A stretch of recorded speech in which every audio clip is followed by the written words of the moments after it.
Hello and welcome to Philosophical Entertainment, a podcast where if you're not philosophically entertained, our entertainment is only philosophical.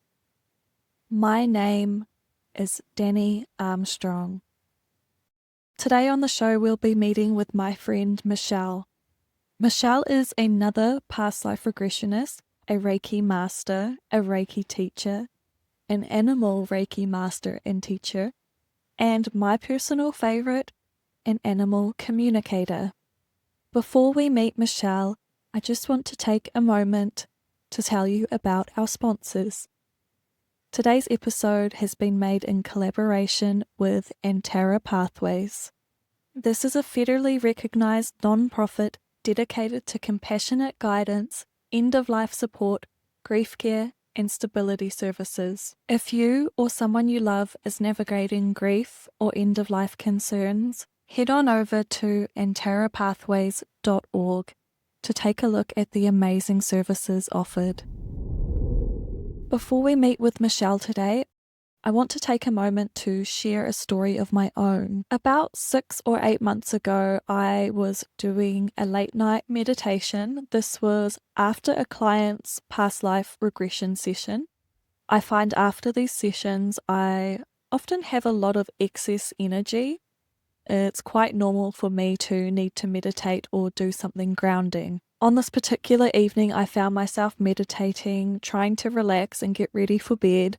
And I started to doze off. I figured I would make the most of it and try and get some sleep. So I got up and turned off the lights to get into bed, and my dog Major made himself comfortable. He likes to crawl underneath my bed and sleep right beneath me. And as I drifted off, I found myself having a really peculiar thought. It felt like it came to me right at the moment I was about to fall asleep. This was likely some moment partway between the theta state and the delta state. All of a sudden, I found myself thinking how crazy it is that humans don't go for walks more often. I was thinking about how humans could be doing anything they want to do at any time at all, and they could be walking and they aren't. They should be walking every chance they get because walks are the best thing ever. This was such an unexpected thought. It came out of nowhere, and it definitely wasn't something that I felt I had thought of consciously. The best way I can describe this thought was like a feeling within my stomach, or a knowing this thought within my stomach. And this is something that I now have come to know as clear cognizance, the instant knowing of information, which is something that comes up in past life regression. If this had happened to me 2 or 3 years earlier, I don't know what I would have thought, but because of the type of work that I've been doing and the kind of interests that I have now, it doesn't seem too crazy to me to consider that maybe I picked up on one of Major's thoughts telepathically. As you can imagine, I have tried many times since then to connect with Major to see if I'm able to pick up on any more thoughts. So far for me, this has been unsuccessful. If you've had something similar happen, if you've found yourself wondering what your animals are thinking, I think you're going to enjoy today's episode. Thank you again for listening. Thank you, Michelle, very much for being here. You've got a whole range of work that you do, working with animals and people. What were things like for you growing up? How did you come about this work? Did you have certain belief systems that were challenged with the work you do now? I've thought back on that and I really didn't. I mean, I've always been the person that, even complete strangers would come up and start talking or tell me their problems. I've always been the person that will do anything I can to help you out, try to find a way if you need something. But as far as this, I mean, I've been doing this now. Reiki, I've been doing, gosh, in March, my business will have been open 10 years. I didn't open up spiritually till I was 50 years old. I had my kids young. I was a single, there was no time in my life for anything like that. And then when they all finally moved out again after moving back home again, is when I kind of got on my spiritual path. I don't know how you got started, but for me, it was like my love of the paranormal. And that led me to like a ghost tour in a little town that's close to here. And I met my former best friend who was a psychic medium, and she taught me about spirit guides and crystals and all the things. And I kind of think of it like the game Candyland, where, you start at the top and you wind your way through all these little paths and things. So I kind of like picture her putting me at the top and then winding, I wound my way down to where I am right now. But yeah, I mean, if you would have told me 15 years ago this is what I was doing, I would have told you were insane. But I've done it in many past lives, which I've been shown when I do past life regression.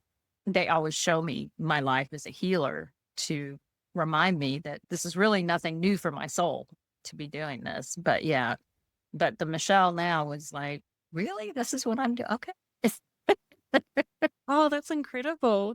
Yeah, I think for me, a lot of my own curiosity with the paranormal and my fascination with fantasy sort of led me here as well. It wasn't until a couple of years ago that I sort of started hearing people say, oh, we're all psychic. We just need to learn to tune into our abilities.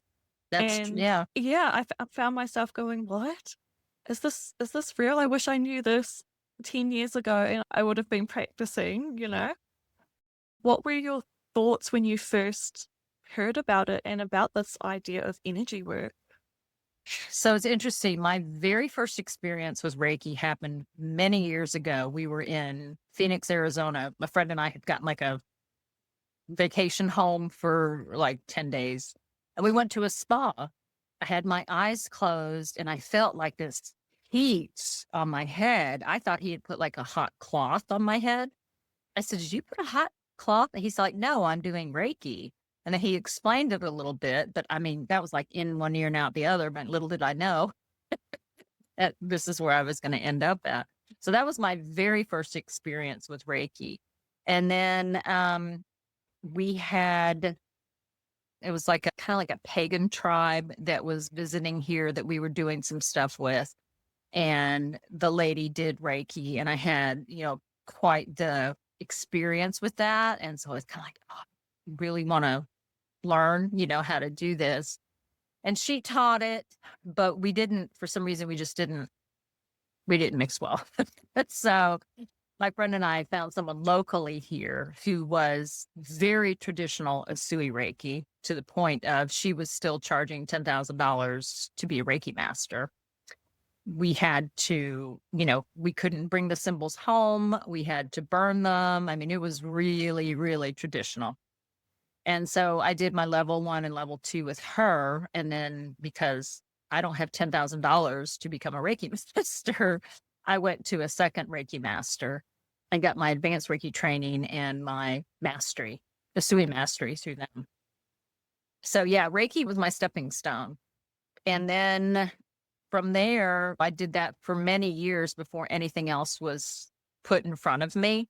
I always find it interesting, and you probably feel the same way. It's like spirit or the universe, whatever will put in front of you a class or, and you're like, okay. And then you can't get it out of your head. And that to me is my sign I'm supposed to do that. I'm supposed to take it. So yeah, but Reiki was definitely the first thing that I did. Wow, that's amazing. And is the Usui Reiki, is that the main Reiki you do now, or you've changed over to something different? I do Asui Reiki, but I also do Holy Fire 3 Reiki and Karuna Reiki. When Holy Fire Reiki came in, they kept the Asui symbols. So it is a combination. And then there are other new symbols with Holy Fire and with Karuna. Holy Fire, you get one more symbol. Karuna, there's 8, I think.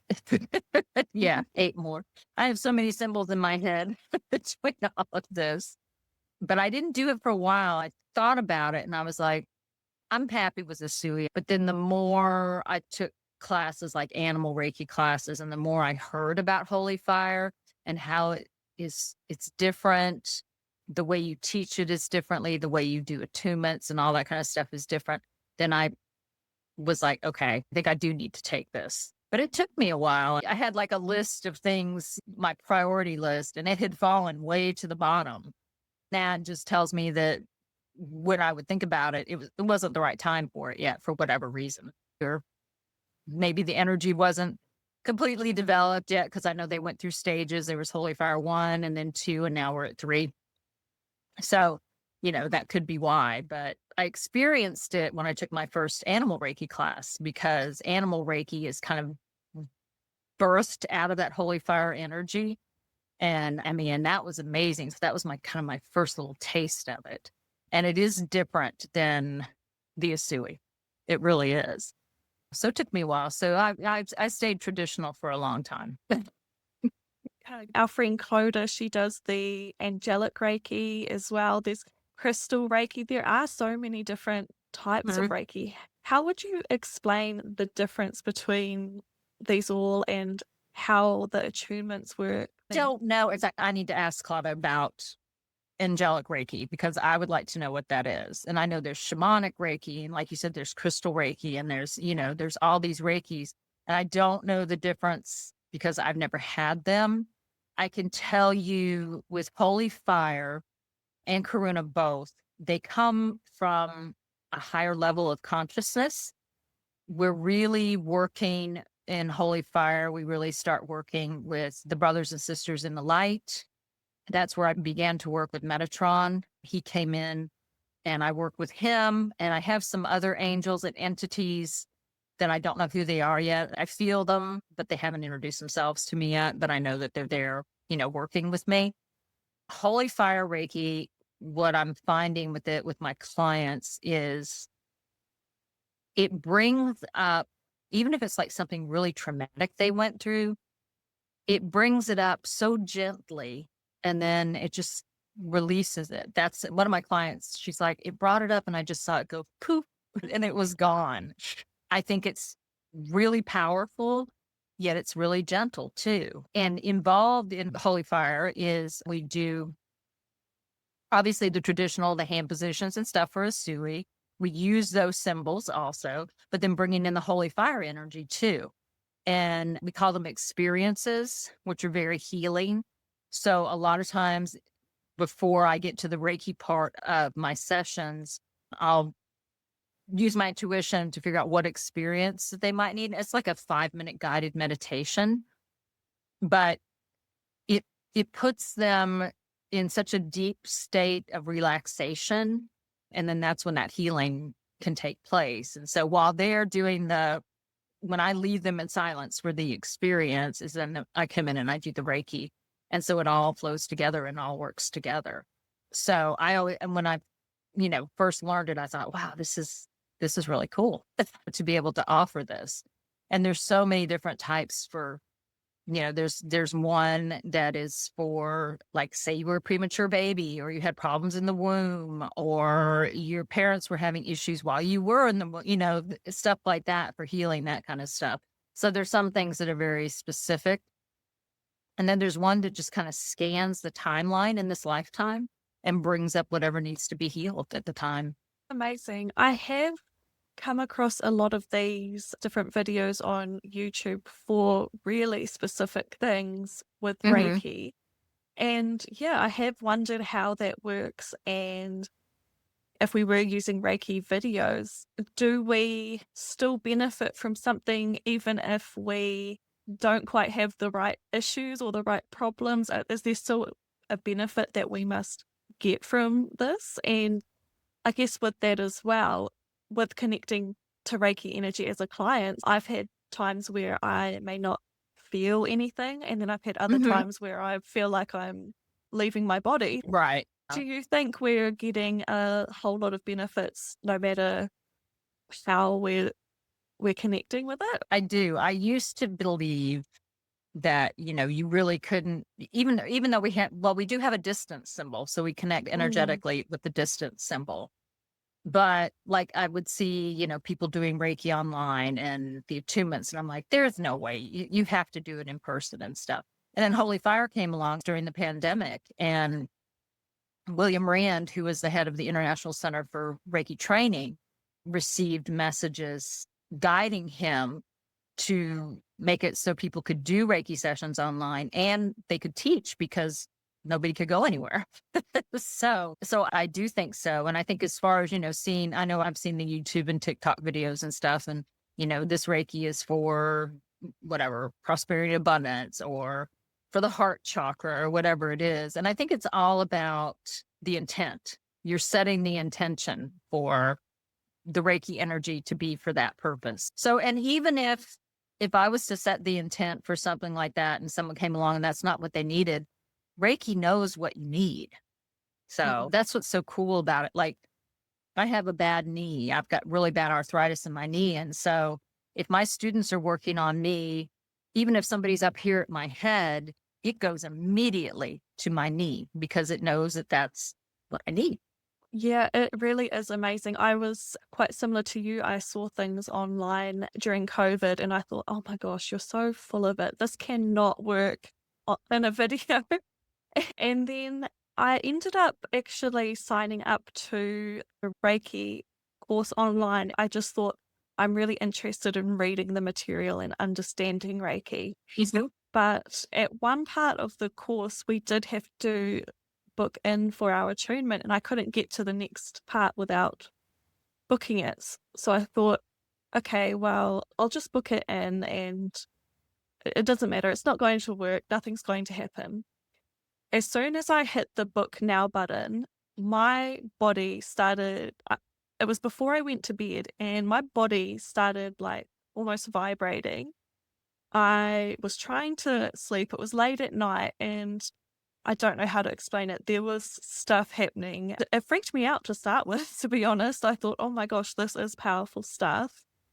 I think you're meant to do your 30 days of Reiki when you first get your attunement. So the first couple of days I did it and I was feeling stuff happening. I could definitely feel movements within my chest, within my stomach, wherever I was focusing the energy. It was incredible. And unfortunately, I was a bad student. I didn't carry on with the practice. So I really do want to get back into it. Well, you've been attuned. So if you just start practicing again, it doesn't go away.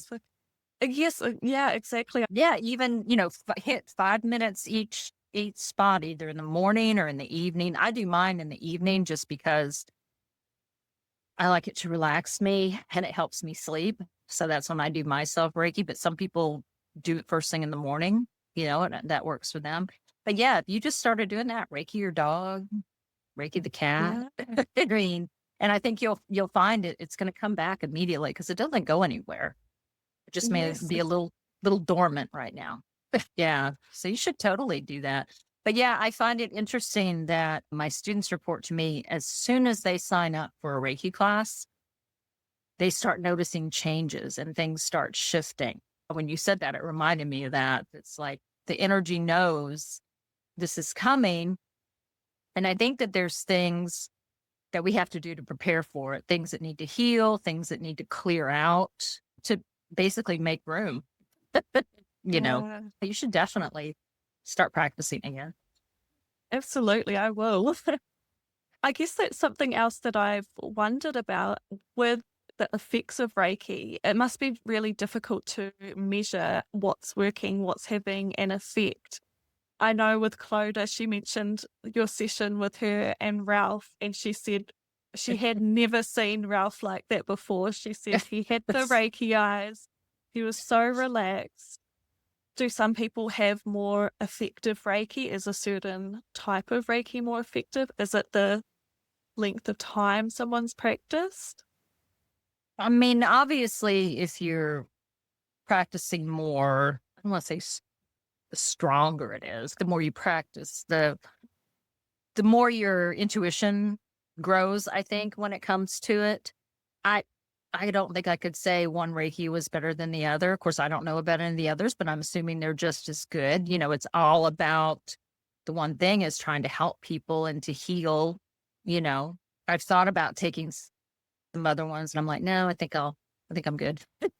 I don't want to do too much. But yeah, I think the more you practice, the more you kind of realize things. And I guess maybe the stronger it gets, maybe. I don't know. I mean, because technically it's not us. We're a conduit for the energy to flow through.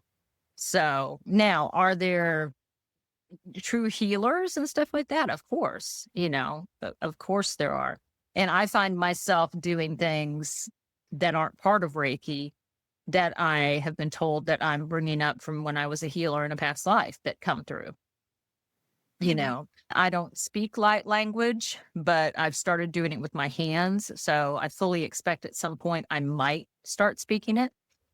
I'd be curious to know how they do their attunements, like angelic Reiki. How do they do their attunements and stuff like that? Because the attunements changed, the process changed with holy fire. In a sui, we used to like touch the shoulders, touch the crown, come around, blow on the third eye, blow on the solar plexus. And the thought when holy fire came through, the thought of that was, well, you're not getting the pure Reiki energy because you're obviously getting from the Reiki Master. Because I'm blowing right on you and I'm touching you. And I'm, not that wasn't okay. It was okay. But with holy fire now, we don't call them attunements anymore. We call them placements. And the placements are for level 1, 2, and then a sui master symbol. And then after that, for holy fire and for karuna, they're called ignitions. They're guided meditations.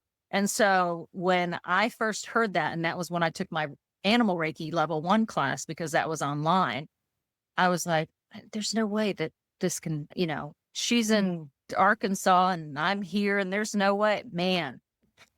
It does.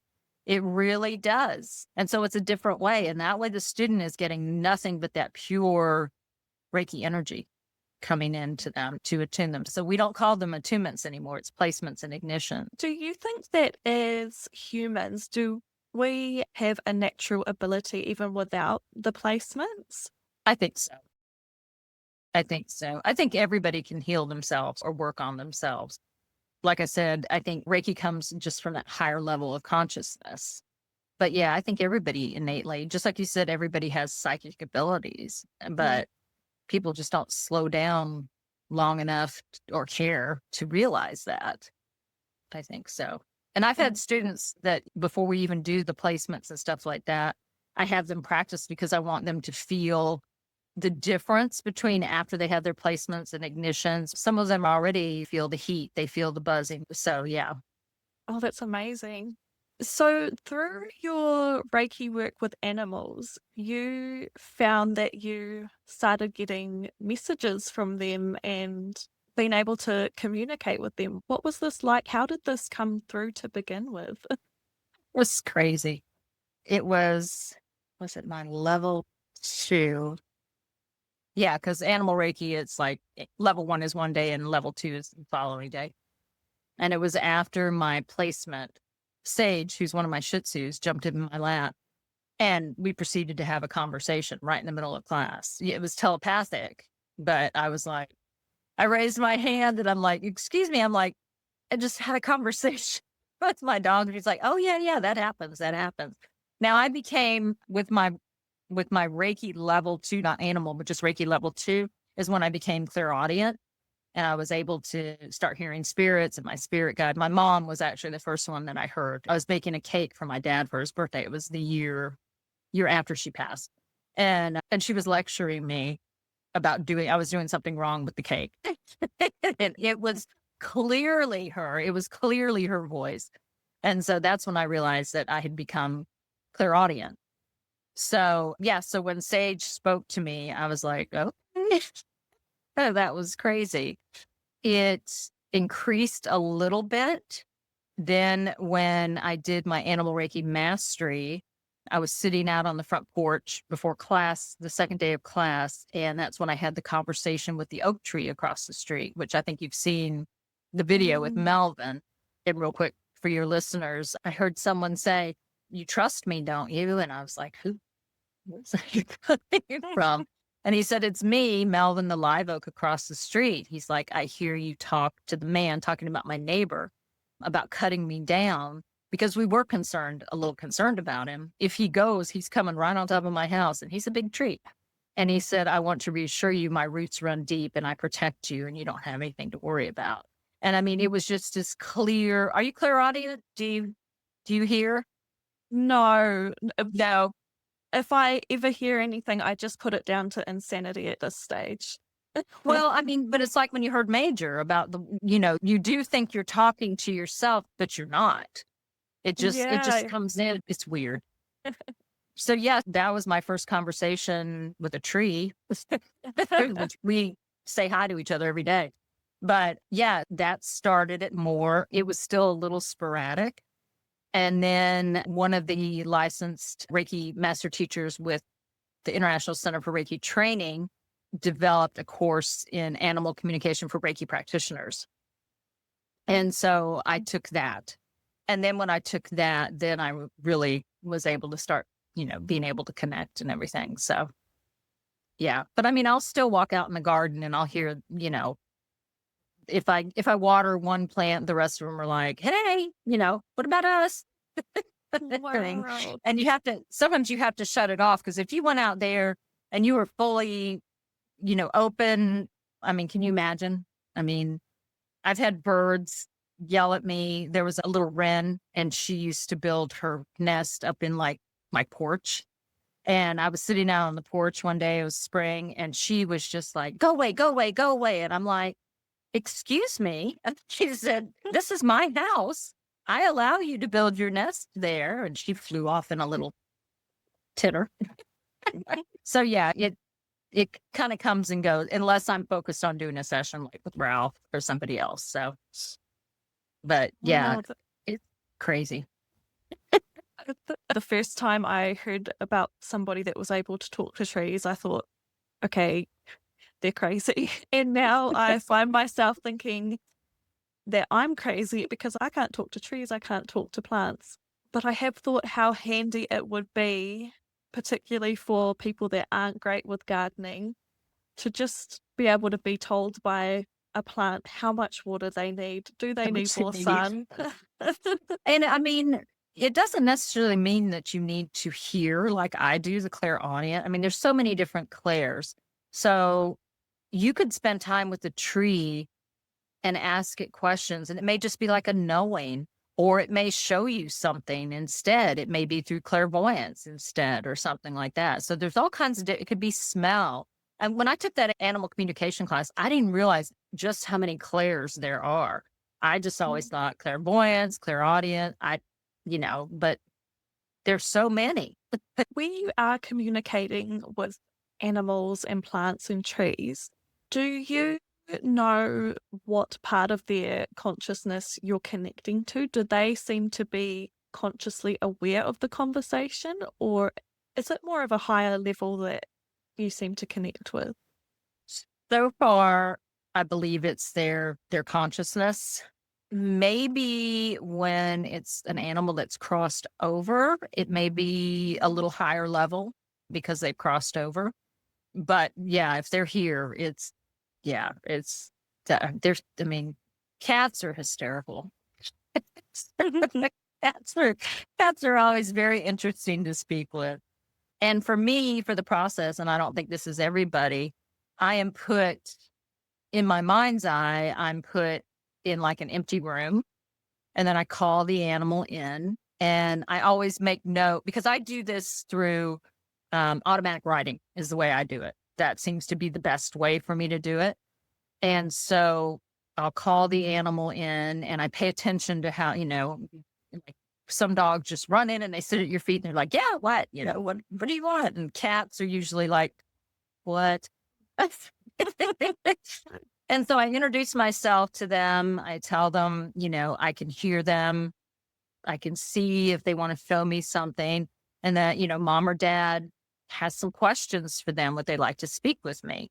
Sometimes they do, and sometimes they won't. Sometimes they've got something else they'd rather do. And if that's the case, then I just try another day, basically.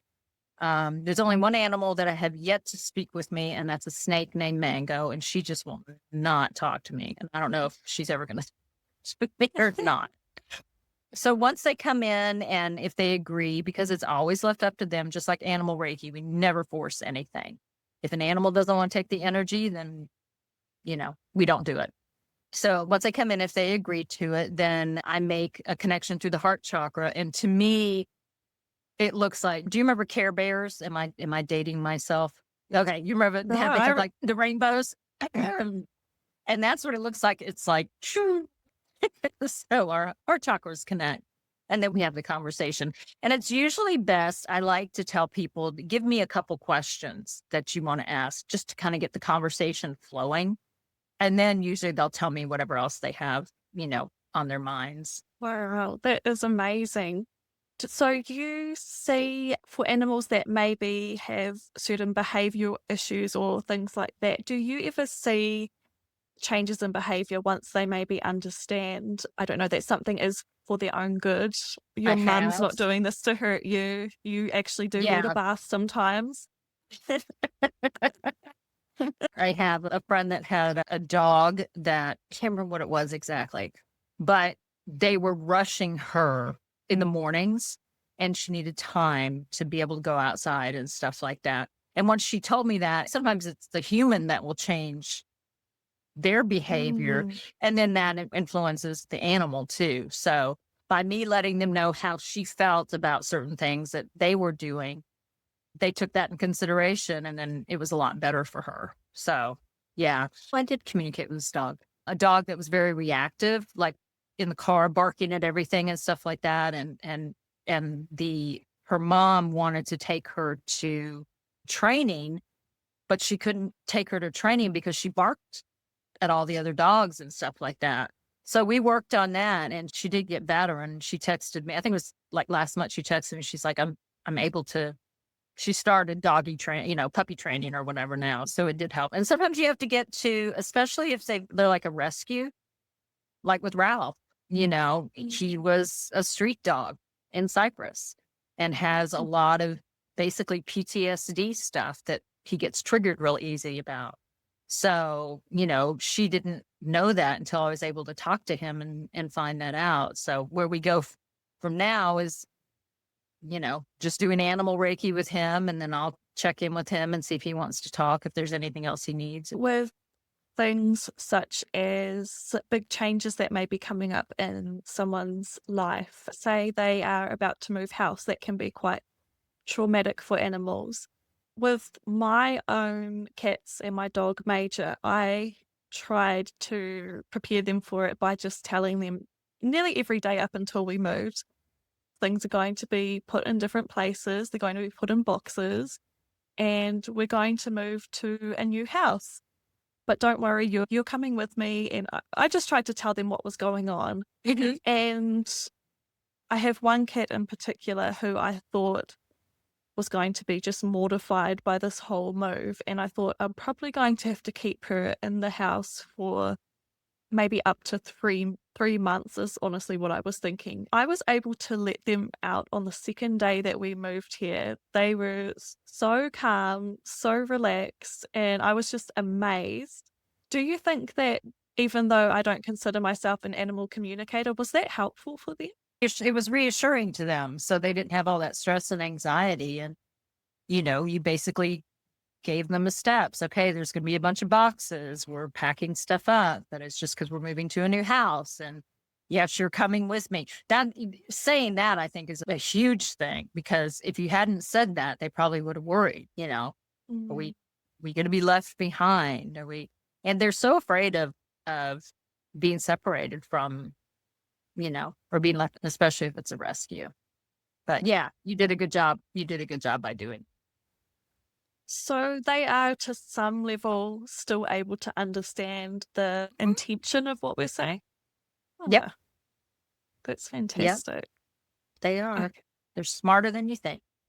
Wow, I love that. It's so funny. When I started doing animal communication, I'm like, am I doing this right? Because my teacher, she's done it for years. She has horses and stuff, and she'll get spiritual messages from the horses and stuff like that. And I'm getting things from a cat that's like, I want more treats, or I want, or stuff like that. And then I got to thinking about it. I'm like, well, I mean, that's what it is for them. It's food, it's love. I'm not going to get unless I ask some spiritual or philosophical question or something like that, then that's what I'm going to get was how, because a lot of the questions that get asked is how can I make your life better? Well, okay. I want my blue ball. I want my, stuff like that. So in the beginning, I was kind of like, God, am I doing this right? And why am I not getting, you know? And then I was like, no, it's an animal.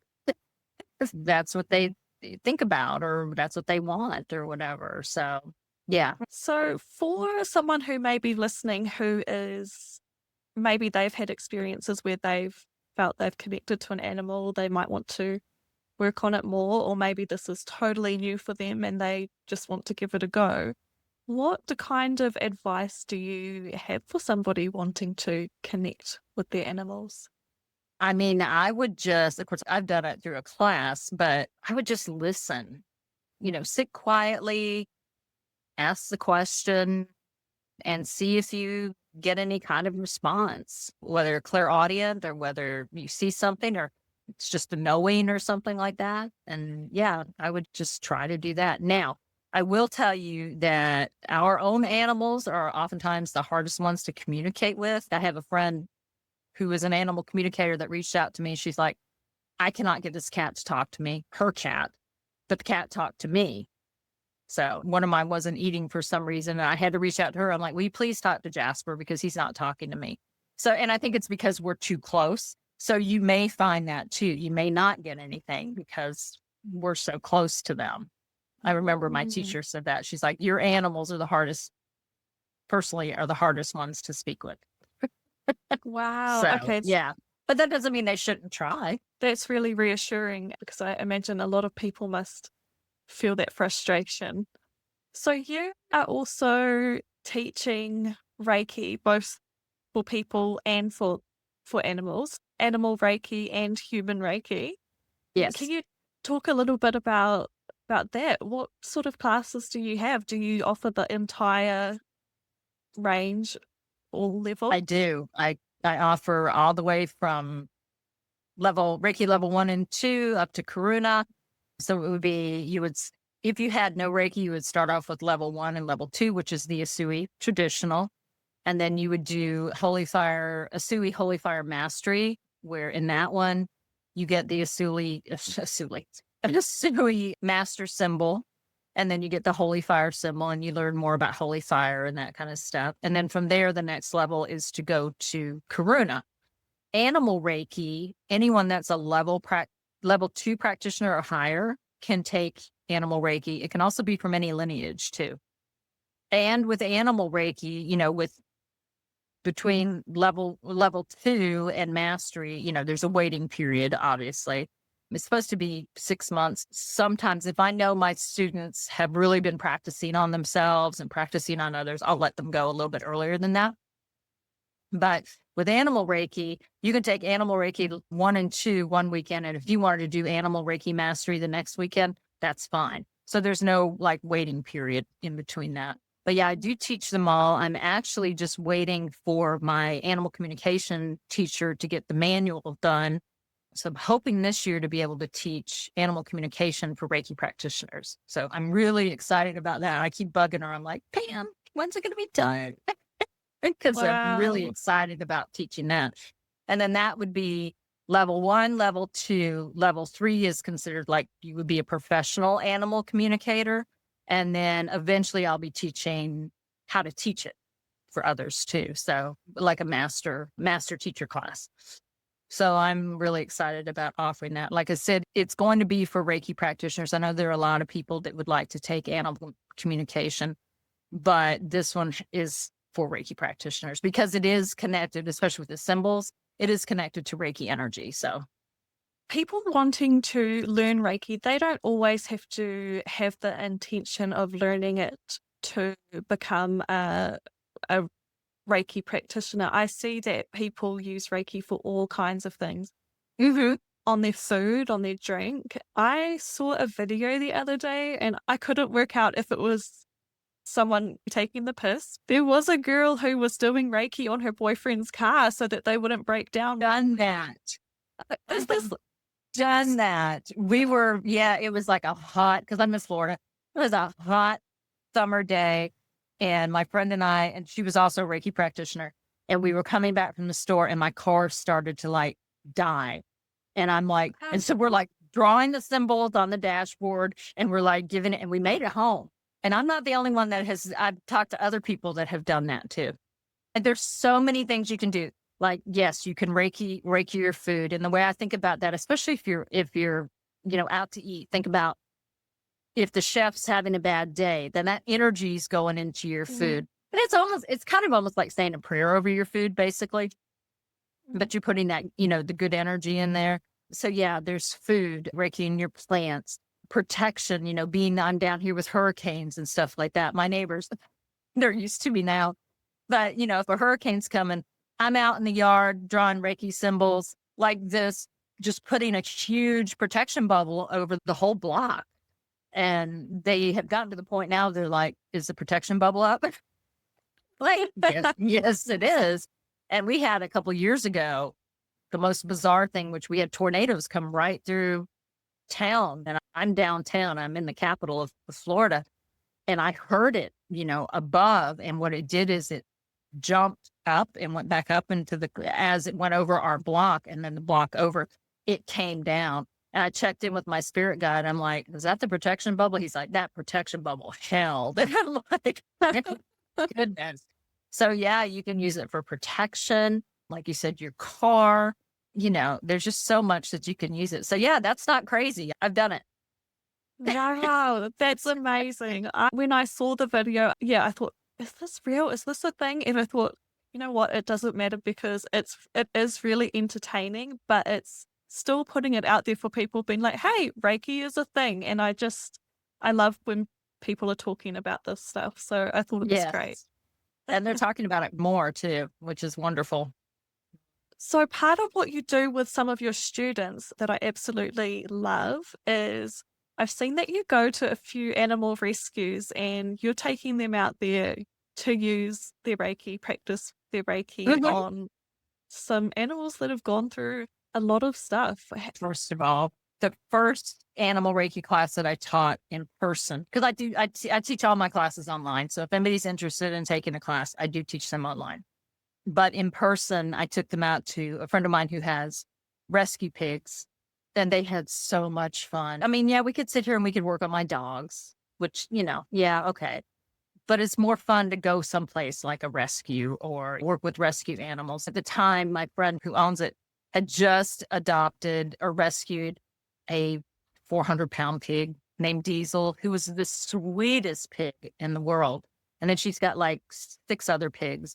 And so my students just loved it. They talk about it to this day, and getting to see their faces and getting to see them feel the energy and then watch the animals too, because what we do in animal Reiki a lot of times, especially in person, is we make like a Reiki zone. And so again, not forcing the animal to take the energy, so they can go in and out as they want. And so that's what we did with the pigs, is we made a Reiki zone, and they stayed right in the middle. And I mean, they stayed perfectly still. And my students were just on the outside, and they were just sending Reiki to that circle. And yeah, they loved it. And then when we did mastery, a friend of mine has horses, and we went out and we did Reiki on her horses, and they loved that. They definitely loved that. So yeah, I try to plan some kind of little field trip. It requires that they have to get to class a little bit earlier than normal, but it's worth it for them to just be able to practice and to experience it. Now, online, what we do is we have a lot of like webcam sites. And so we'll go to those sites, webcams set up in Africa, or, grizzly bear, stuff like that, even zoos.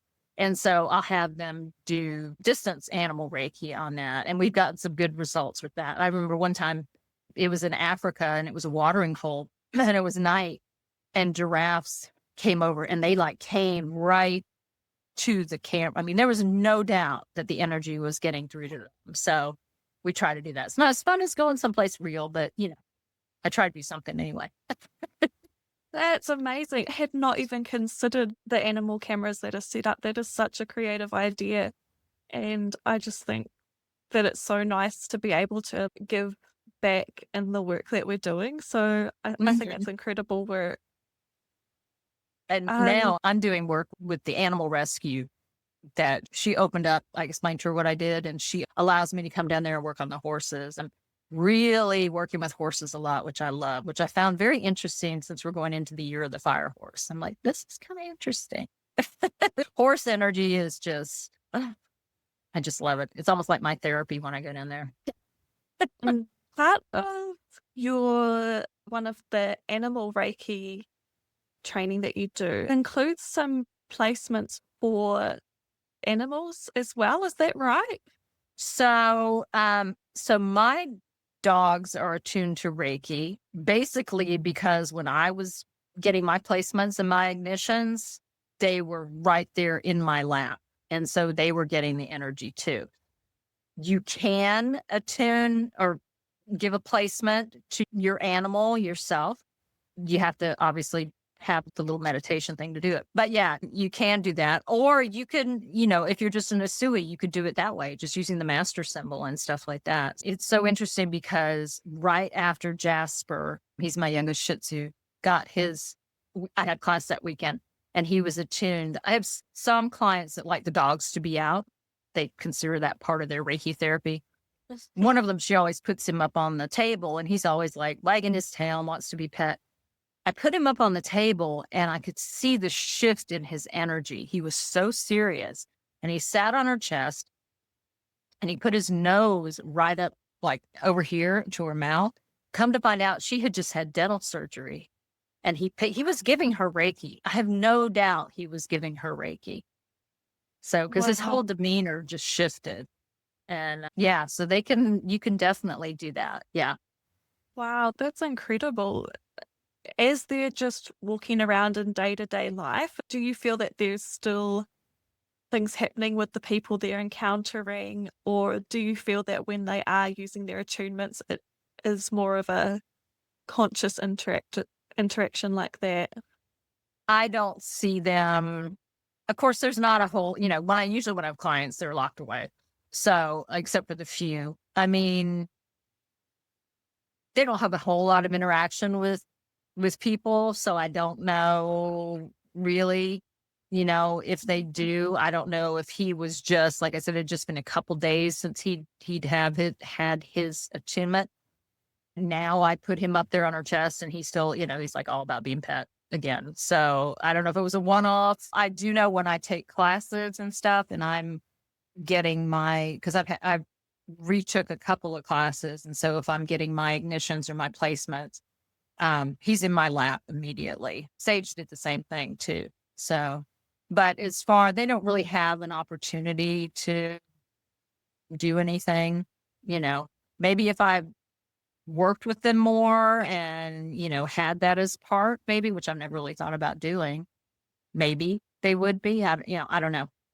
I don't know. But you see horses, especially that are healers. There's a lady, I Mm. can't think of her name, but she lays her Reiki table out in the middle of the pasture and then her clients come in and have you seen her?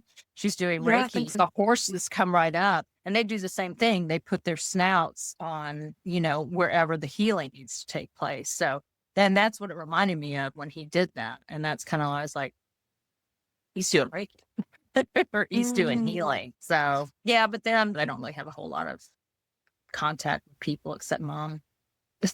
Yeah, I've definitely seen a lot of stuff about horses and about how powerful their energies are. So it totally makes sense to have some kind of option where you're doing healing with horses. Yeah. I would love to take that a little bit further, but I mean, they're not my horses. So. Yeah. I do want to test them a little bit. I want to actually take a friend of mine out there and take the Reiki table out there and lay it out there. And I want to see while I'm doing Reiki, will they come around? So there's some testing I want to do with them and see exactly. Toby, who's the black and white horse that you see me work with, we actually have a soul connection. We have a past life connection. And so that's why he's my favorite. He's got my heart. And I work with him a lot doing Reiki and he's very receptive to it too. So maybe we'll see, if she sees me doing that, maybe she would allow me to occasionally bring a client out there or something like that. I don't know. But yeah. You also have a little bit of help from one of your dogs who is on the other side, I believe. CC.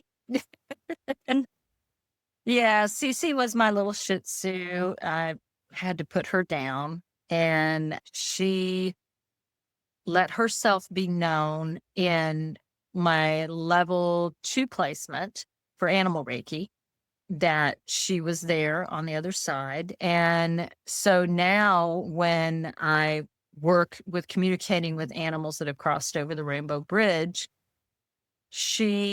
I actually see, and it was the bridge that I crossed when I had it sounds weird. It's, when I had my placement, they take us over a bridge, and I was greeted by angels, and I was laid down in this field, and every animal circles you. And by doing that, they're saying, yes, we want you to have this energy. We want you to heal the animals and stuff like that. But it was like a Disney movie. But anyway, she was there. So now when I talk to animals that have crossed over, she meets me on the bridge with that animal. So she brings the animal to me, and then she sits at my feet, and she looks up at me like, look, Mom, look, look what I'm doing for you on the other side. So she's like almost like my little animal guide over there. That helps. And then when I'm done talking to the animal, then she takes them back over to the other side. So yeah, she's like my little helper. She was so cute. She weighed all of like 4 pounds. She was special. So when she started doing that, I was like, oh, thank you. That's an amazing connection. Yeah. It's almost like she's I just heard little angel. So it's like she's a little angel. Yeah. Yeah. It's beautiful. A couple things about animal communication that I do want to say.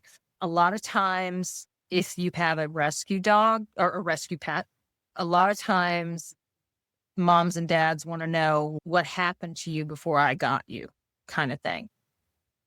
And a lot of times they don't want to share that.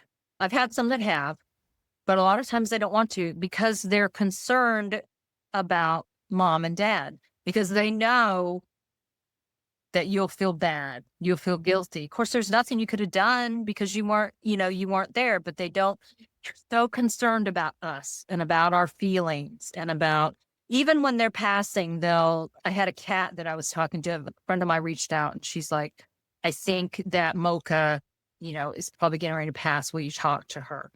And she was hanging on because she didn't want to see them upset. She didn't want to see them cry. And so I told them, I said, you need to let her know it's okay, to go ahead and go. And then she passed a couple hours later.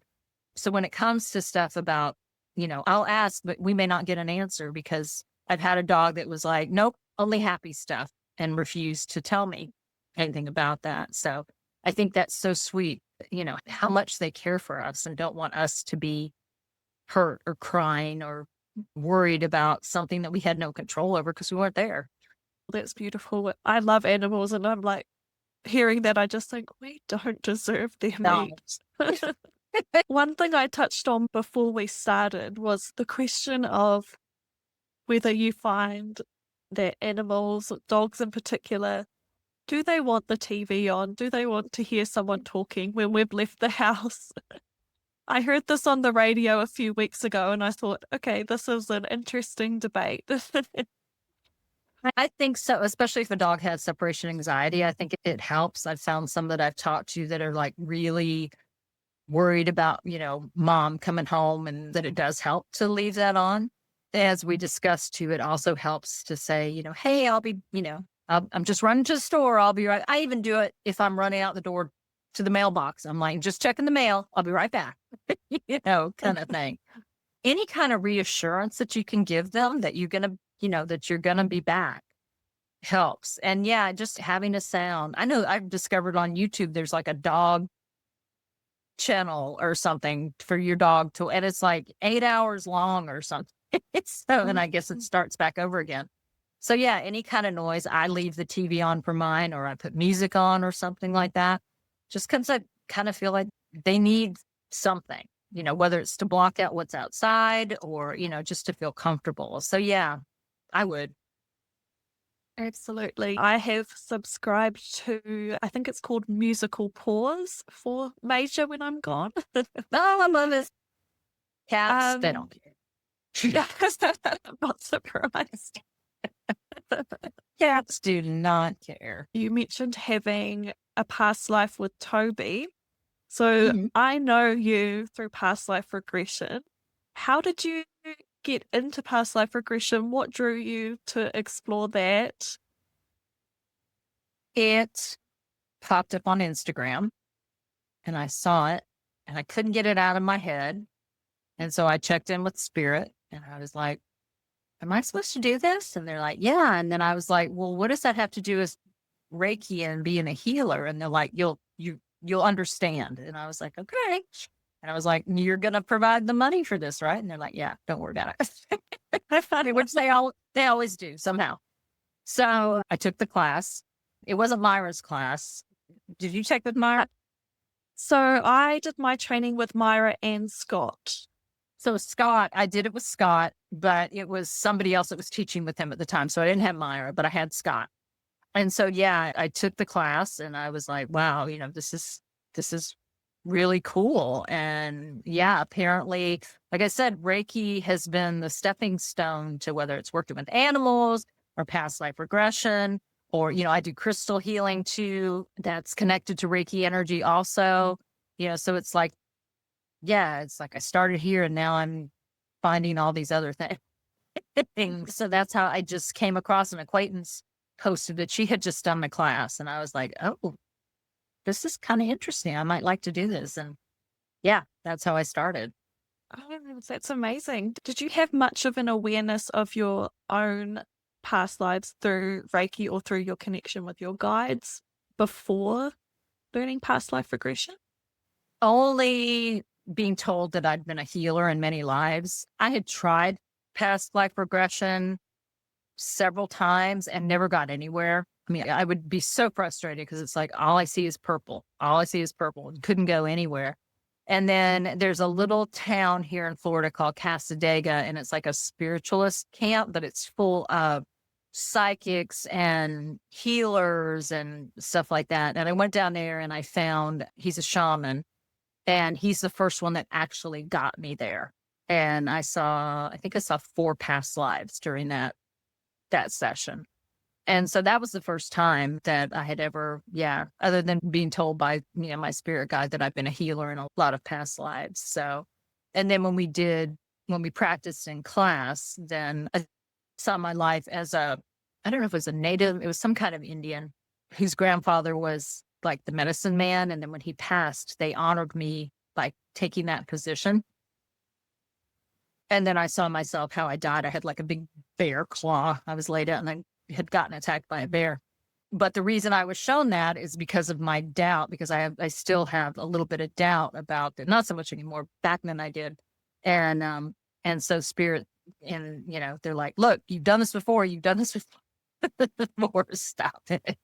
So those were my experiences with it. So yeah, a little bit. That's incredible. I actually find it quite reassuring when I hear of other people who had maybe tried past life regression and not had this amazing experience the first time, because that was very much like me. I felt like, oh my gosh, I had a whole lot of weird, I don't want to say motion sickness, it wasn't quite that, but I was thinking I can feel so much going on, but I can't make sense of it. Have you found since that initial experience where you saw those 4 lives, has it been quite easy for you to be a client?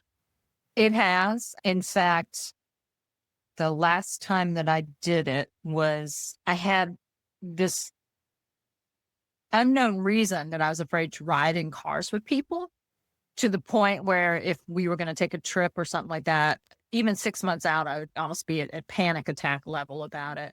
And I'm like, this might be past life bleeding in. And so I had my friend who was in class with me do a session. And sure enough, my last incarnation, I was with my husband. We were on vacation, and it was like 1920s, maybe something like that. I thought we were in like New York City or some big city, and it showed us getting into a cab or something. And then all I saw was like black, white, black, white, black. And we rolled, and then all of a sudden he and I were up above the cab. And so when I got up to spirit guide resolution and I talked to Norman, he's like, I can't promise you that nothing like that's going to happen in this life. He's like, but what I want you to learn from this is you cannot stress yourself out about this constantly and basically ruin the good time that you're going to have with your friends on your road trip because you're so, panicked about this. And so then I actually went to, because I go to therapy and I do what's called EMDR therapy, really good. And I went to her and she buys into all my stuff. That's why I love her so much. Like I gave her Many Lives, Many Masters to read. And she's like, oh my God, I'm thinking about my clients so differently now, kind of thing. And I asked her, I said, would you consider, because I know I have this past life thing I need to get rid of, can we use EMDR and we did, and it's gone. So there's an example of how the past lives can bleed into our current life. They really can. And one thing that I find really interesting about when I do past life regression with my clients is they can see a lifetime like that where it ends quite badly, whether it's a sudden death or even ends in betrayal or something. And so I'm sitting there as the practitioner thinking, oh gosh, that was some tough stuff. And it always amazes me that they say, oh my gosh, I feel so much lighter now. I feel so much better.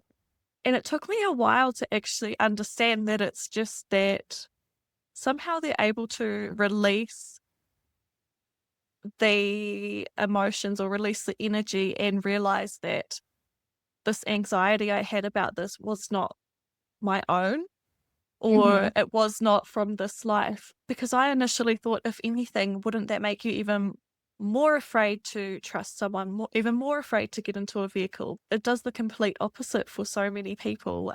So it has been really amazing work to do, and it's blown me away. I think it's interesting, and I think it helps them too once we get up to spirit guide resolution or higher self or whoever wants to talk, basically.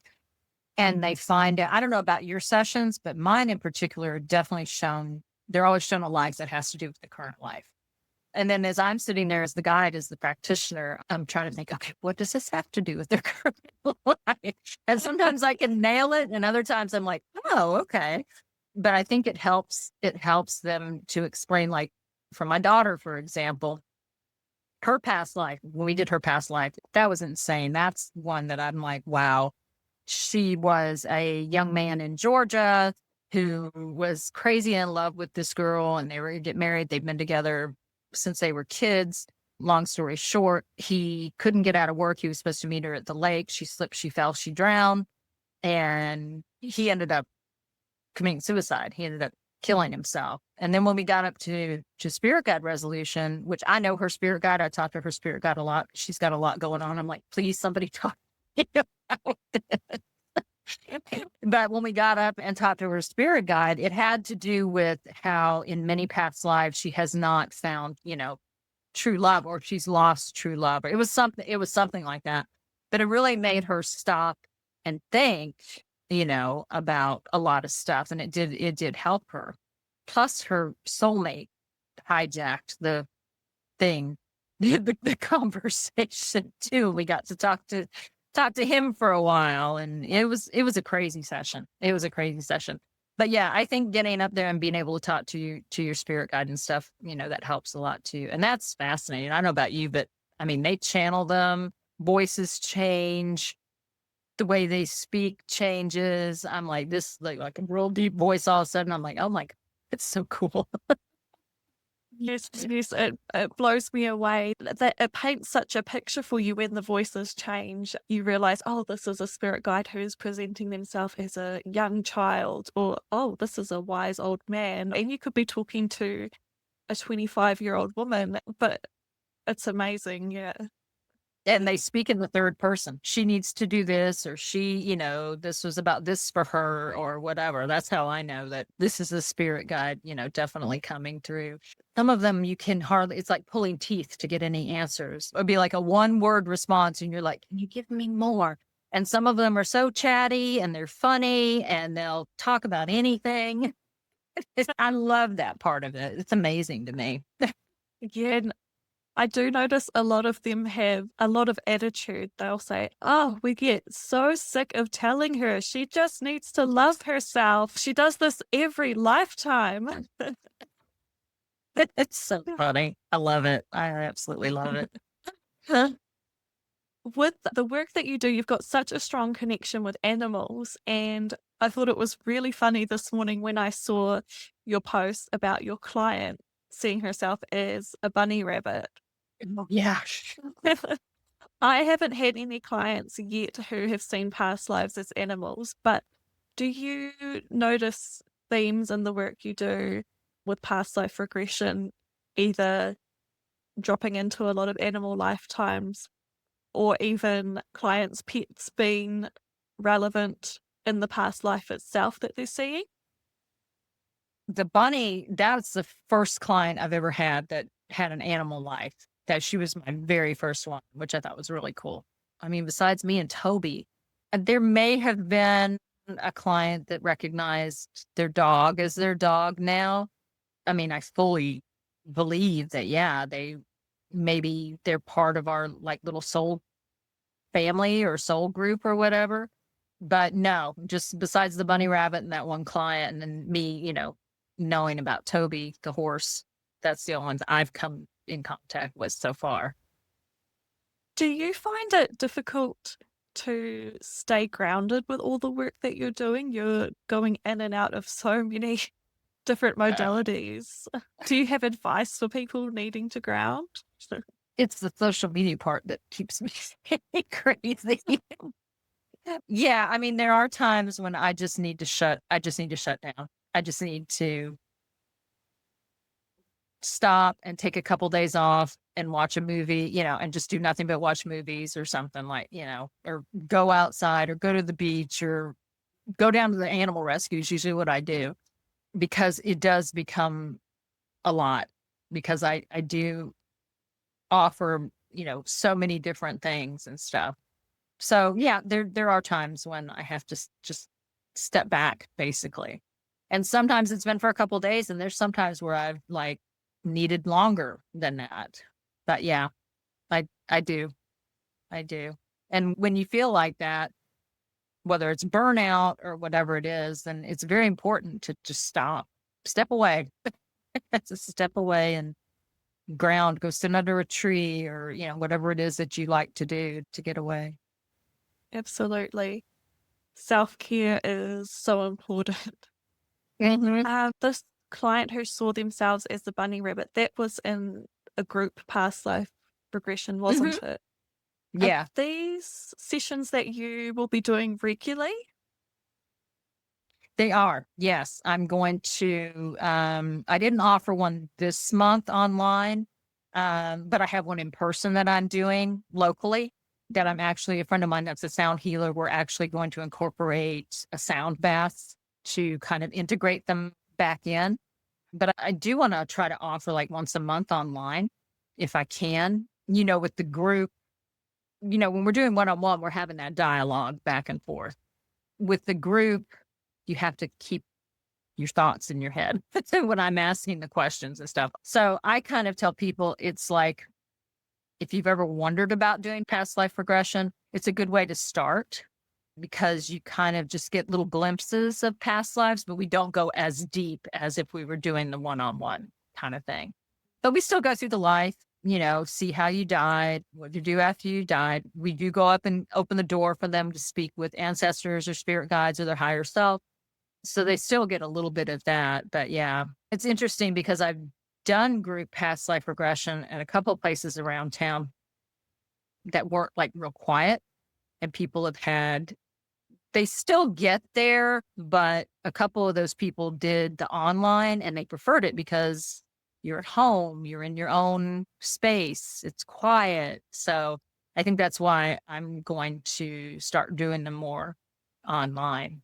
Yeah, that's awesome. I think that so many people are, I guess it's that there's a lot of fear around the work often, especially if it's your first time. And I think that maybe it just takes a bit of pressure off people if they're laying there and they don't see something initially, it's okay. They don't have to tell you. They can just continue to relax, wait for things to come through when they do. And I just think it really takes that element of pressure off. And it can also be so hard for people to explain what they are seeing as well. I've found that some people seem to move through their lives really slowly, and then Mhm. other people see about 10 different lives in 3 or 4 seconds, and there's just no time for them to let you know what's happening. I'm I've only had one client that's seen multiple lives. Everybody else seems to stick with just that one, which I thought was interesting. But yeah, in the group, that particular group with the rabbit, they had some phenomenal. One of them saw their life as a Lyrian commander, and a life as that. One saw herself as an 1800s farmer whose wife died. And, uh, yeah, it was that group. That was interesting. They got the most of the group past life regressions I've gotten. And again, they were at home. So yeah, I think it does make a difference for that. Oh, that's But fantastic. So, if people are wanting to sign up for one of your group sessions or even sign up for either your classes or a Reiki session, what is the best way to contact you? Where can people find you online? so the human side of things with classes and Reiki sessions and past life regression is Namaste Spiritual Healing. I'm on Facebook and Instagram, TikTok. I'm getting ready to start a YouTube channel. I haven't done it yet, but yeah, I plan on doing that. And then for the animal side, for the animal Reiki and animal communication, it's Beak, Bark, and Beyond. And again, Facebook, Instagram, TikTok. Beautiful. Awesome. I'll definitely include all those links in the show notes. Thank you so much, Michelle. Is there anything else you wanted to share with people? If you feel like you're being drawn to something, if you feel like you're being drawn to learn Reiki, pay attention, pay attention to that because it could be your calling, whether you use it just on yourself or you decide to teach or whatever. But yeah, I've noticed over the years, if I'm drawn to something, it's probably because I'm supposed to do it. So yeah. And try to talk to your animals. You never know.